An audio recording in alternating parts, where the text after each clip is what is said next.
Today, the students from University of Dhaka have gathered in a powerful protest against the Palestine genocide, a term that has been reverberated worldwide as the Palestinian people continue to face systematic oppression. আসলে আপনারা জানেন যে বর্বরচিত হামলা মানে এই ধরনের হামলা আমরা গত শতাব্দীতে আসলে দেখিনি। As the global community watches, silence from the many powerful nations, particularly in the Muslim countries, has been deafening. While protests in cities worldwide demand justice for Palestine, the lack of a unified and forceful response from Muslim majority countries raises critical questions about international solidarity and the role of political alliances in shaping the course of history.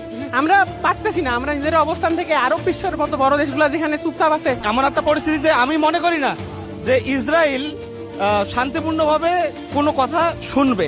আমার হিসেবে সকল বিশ্বের অন্তত মুসলমান সকল রাষ্ট্রসমূহকে ঐক্যবদ্ধ হয়ে ইসরায়েলের বিপক্ষে যুদ্ধের ঘোষণা দেওয়া, এর বাইরে কোনো অপশন আমাদের কাছে নাই, আমাদের মুসলমানদের কাছে এর বাইরে কোনো অপশন নেই। In recent times, situations in Gaza have escalated dramatically. Thousands of children, women, and elderly people have been killed, wounded, and displaced from their own homeland with excessive bombardment and air strikes.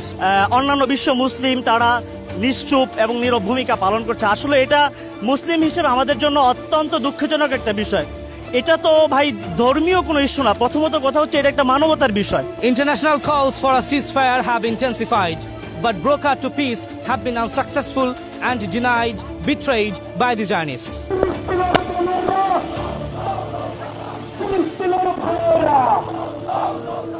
Dear world, please do not stop raising your voice. Come up and join the march. Let not humanity die. Free Palestine.